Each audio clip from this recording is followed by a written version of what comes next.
जिसकी वजह से अगर कोई काम रुकता ही चला जाता है तो लोग उसे पनौती कहने लगते हैं। अरे आज हम लोगों की जूस की फैक्ट्री का माल ट्रक में लद कर शहर जा रहा है। डिलीवरी होते ही पेमेंट भी आ जाएगी। लाखों रुपए का माल है। लेकिन थोड़ी ही देर में रितु का पति दौड़ता हुआ आता है।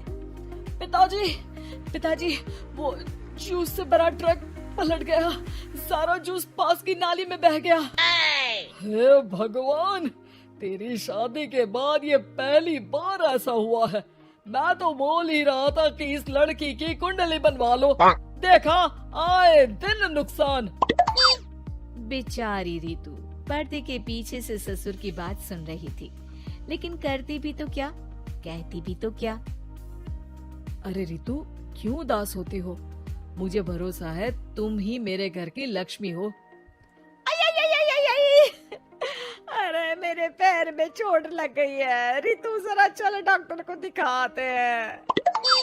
रितु सास के साथ डॉक्टर के घर जा ही रही होती है कि उसका पैर फंस जाता है और वो सास पर गिर जाती है। हाय रे, पहले से पैर टूटा था, अब ऊपर से मेरे ऊपर गिर गई। भगवान उठा ले मुझे भगवान। कोई उठाओ तो मुझे। हाँ सासू माँ, लाइए हाथ दीजिए, यहाँ बैठिए, मैं पानी लेकर आती हूँ। अरे अब तो डॉक्टर भी चला गया होगा। अरे इस लड़की के कारण पता नहीं मैं अपने पैरों पर खड़ी भी हो पाऊंगी कि नहीं। माँ, बहुत घबराहट हो रही है। कल मेरी अपनी खुद की फैक्ट्री शुरू होने वाली है। पता नहीं कैसा रहेगा मेरे लिए बिजनेस। अरे क्यों नहीं बेटा, अच्छा होगा। इतनी लगन और मेहनत जो की है तूने, बस तेरी बीवी का मनहूस साया ना पड़े। अरे जब से आई है कुछ ना कुछ मनहूस होता ही चला जा रहा है। कैसी बात कर रही हो माँ? एक तो वो अपना घर परिवार छोड़कर हमारे लिए यहाँ आई है, और तुम हो कि।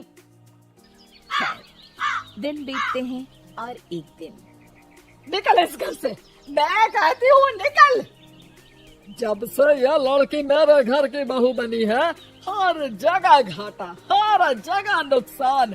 कभी सास का पैर टूट रहा है तो कभी जूस का ट्रक ही गिर जा रहा है।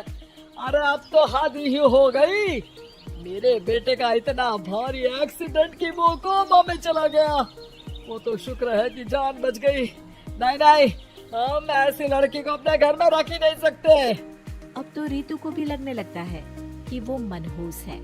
वो चुपचाप घर छोड़कर निकल जाती है। चलते चलते रितु एक जंगल में झोपड़ी में पहुंच जाती है, जहां एक साधु तपस्या कर रहे होते हैं। आ गए बेटी, क्यों परेशान होती है?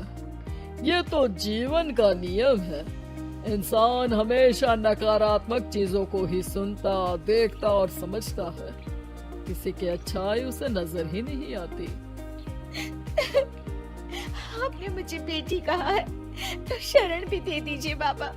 मैं आपका सारा काम कर दिया करूंगी, बस आपके जीवन में मेरे जैसी बेटी की वजह से कुछ बुरा ना हो।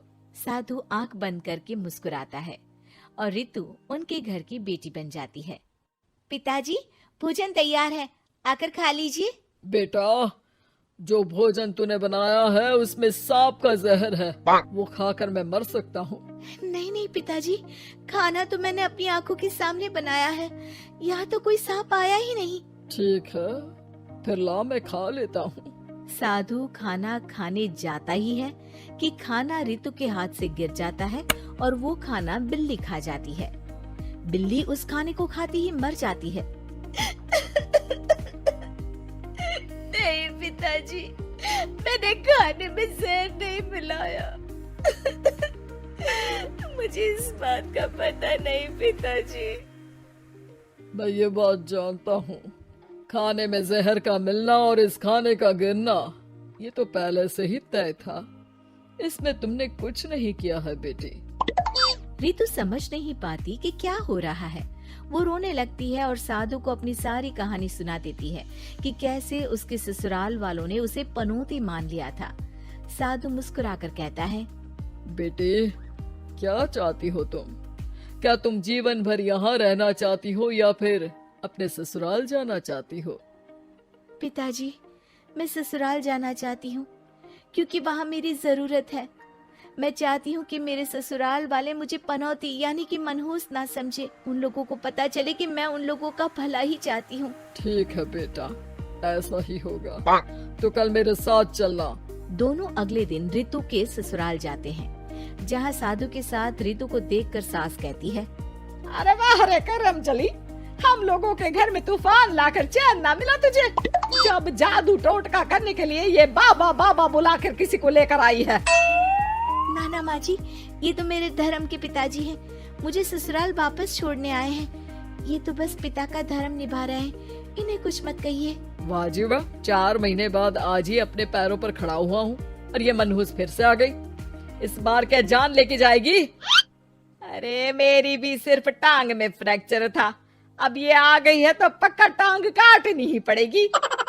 हे भगवान, पिछली बार तो जूस का पूरा ट्रक ही पलट गया था, इस बार तो पक्का फैक्ट्री में ताला ही लग जाएगा। रितु के नए साधु पिता सबकी बात गौर से सुन रहे थे। फिर वो बोल पड़ते हैं, मैं आप लोगों को कुछ दिखाना चाहता हूँ। वो साथ में गोला लाए थे। उस गोला में वो सबको कुछ दिखाते हैं। वो दिन दिखाते हैं जब जूस से भरा ट्रक गिरता है।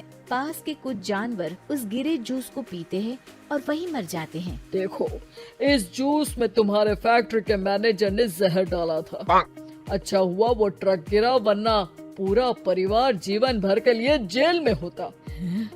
हे भगवान, तब तो न जाने कितने लोगों की मौत हो जाती इस जूस को पीकर। शुक्र है भगवान का, अनहोनी से बचा लिया। और वो दिन देखते हैं जब पति का एक्सीडेंट हुआ था, लेकिन रितु के करवा चौथ के व्रत के कारण वो बच जाता है, वरना तो मृत्यु निश्चित थी। सभी रितु की तरफ देखते हैं। बाबा, मैं तो मनहूस नहीं हूँ। शुक्रिया बाबा, मेरे मन में जीवन भर का बोझ रहता कि मैं इन लोगों के दुख का कारण तो नहीं। नहीं नहीं बेटा, मनहूस तो ईश्वर किसी को नहीं बनाता। हर चीज का एक वक्त होता है और जो होना है वो तो होता ही है। मुझे माफ कर दे बहू, तू तो इस घर की लक्ष्मी है, रक्षक भी है, हम लोगों को माफ कर दे बेटा। रितु को ससुराल में छोड़ बाबा वापस चले जाते हैं।